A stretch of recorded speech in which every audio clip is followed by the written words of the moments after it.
coming. We are here today to celebrate the launch of the Cracked Amulet by Rosa Watkinson. She is here. Give her a big round of applause, please. So what's going to happen is Rosa's going to do a short reading, and then we're going to have a little bit of a Q&A and some book signing, and then possibly another short reading if the people who are trapped on the M5 turn up. So that's the plan for the afternoon. So I would like to introduce you to Rosa Watkinson. Thanks, guys. Great to be here. So I just want to say that I've only recently really come into writing. My husband got me to go to this creative writing online course at Oxford, and then got me to go on to the diploma for creative writing at Oxford. And not long after that, I finished my first book.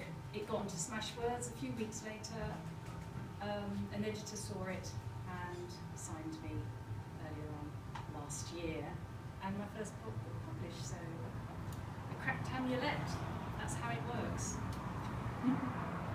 So it's a sort of YA adult crossover epic fantasy, and I shall start with an early chapter where one of the protagonists is with her uncle, and she is learning about her skills in the wielding, which is the magical ability that some people in this world have.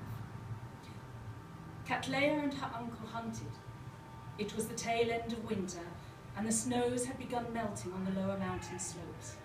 They were high up in the foothills of the rural mountains, and had stopped at the edge of the leafless woods, half filling a valley. Below, the river Stan tumbled in a rush over rocks between narrow, reed-heavy banks. Due west, a few leagues downstream, lay their home, the village of Left of Stan, in the far western reaches of Rafet. So tell me what you see. Uncle Yadok looked at her, then back down the slope. Cattleya pushed out the tip of her tongue and moistened her lips, tasting the frigid breeze sliding down off the mountains. The earth smelled of ice, brown fern, moss, nibbled grass and wild animals. She spotted the tracks of rabbit and fox, even a spirit, a little shy brown earth spirit, peeping out from a burrow, but that wouldn't be enough for her uncle. She moved her head a little from side to side and leaned into the wind. It wasn't necessary, but it helped her concentrate. Then Cattleya opened her wieldon. Too much! Searing light flooded in, swamped her brain and threatened to drown every sense. She gasped, struggling against it, forcing her focus to narrow. She felt the light fade into something more bearable. Then she could see, or rather sense, the individual gossamer threads of the weapon. The strands of energy trellised through the trees, laced the grass and leaves, and latticed the rocks and earth. Each pattern stretched a little way out into the air, crossing a nimbus of light, an aurora she had been learning to read. If she concentrated very hard, Cattleya could almost hear the soft hum the weapon made as it coursed through everything. She crouched, laying one hand on the grass. The thrum and tingle of weapon felt strange and wonderful at the same time. You should know how to stop letting it overwhelm you by now, child. People will notice you gasping and flapping about like a landed fish. Trackers and hunters should be silent, unknown at all times, no matter what skills they use. Uncle Yadok repeated yet again. Now, tell me what you see. Stung by his rebuke, Cattleya turned away, pulled the wide brim of her hat down low to hide her flush, and searched.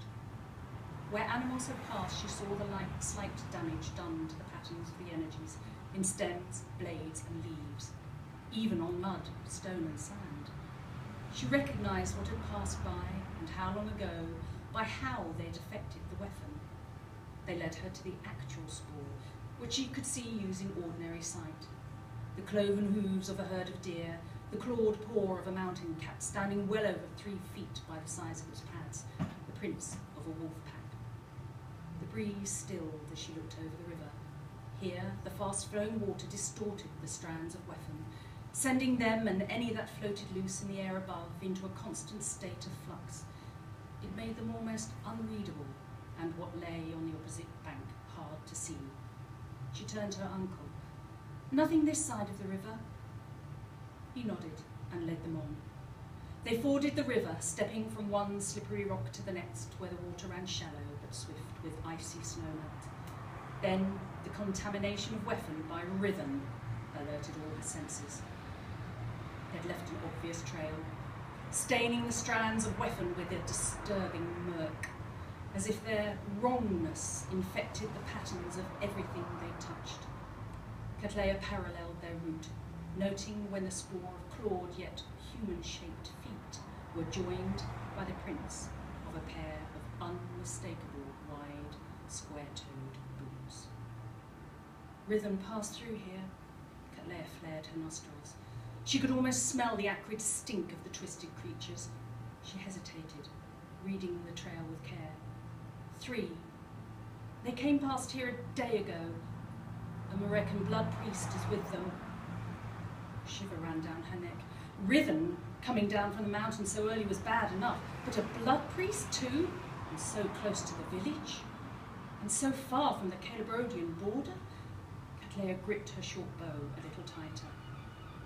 They worked their way along the river here, then turned back up the ridge. Over there. Yes, I see the tracks now. Uncle Yadok followed close behind. Where do they turn, child? Cattleya walked on, then pointed northwards to a slope of rocks and firs. Right here, then on through that birch copse. Uncle Yadok looked at the tracks. He nodded, almost smiled, as he turned towards her. His steel blue eyes gleamed against his bronze skin, leathered by the wind and rain of over 60 years. You've done well. 3 Rhythm and a Morecan blood priest, as you say. He crouched low and traced one of the scuffed prints left in the soft soil. He stood. But you still need more practice. Not now, however. It's time to return home. The light will soon fail, and I've no wish to meet a blood priest face to face. You must also warn the village. Come, child. A short while later they came out of the trees and drank from the brook, where a stand of ice-tarnished goldenrod feathered the breeze. Uncle Yadok led the way again. He stepped through clumps of frosted bulrushes, his boots crunching into frail ice where it silvered the tracks of deer. Cattleya, glowing from Uncle Yadok's praise, placed her feet in his tracks, watching out for snares hidden along rabbit runs by Luff and his sons, Aif and Kulf, earlier that evening. She didn't want to annoy them, though it'd be funny to hear them swear. She wondered what elaborate new oaths they could possibly come up with, ones that she could learn. She flicked her plait back over her shoulder and stretched her leg to mimic Uncle Yadok's long stride. A while later, Cattleya saw columns of chimney smoke rise into the evening sky, then the scattering of thatched rooftops that made up Left village, peeking above the new walls of river stone and tree trunks. It looked snug and safe in its little valley. It's time to leave Left. Uncle Yadok flicked her a look over his shoulder. We'll warn everyone, but I'll not wait for them to decide what to do. A blood priest means only one thing. They're after people with the Wielden, people like you, and not long behind them will be the Morecan army. Cattleya knew all about the likelihood of being hunted by Morecan blood hunter priests. She'd been trained well by Uncle Yadok since she came into her Wielden, trained to hide it from everyone and everything. But to leave Left, she couldn't imagine living anywhere else. And how could Uncle Yadok ever leave his beloved smithy, his metalworking? It'd be like the great oak of the village green, tearing up its roots and trundling off to settle up a mountain. Just plain wrong.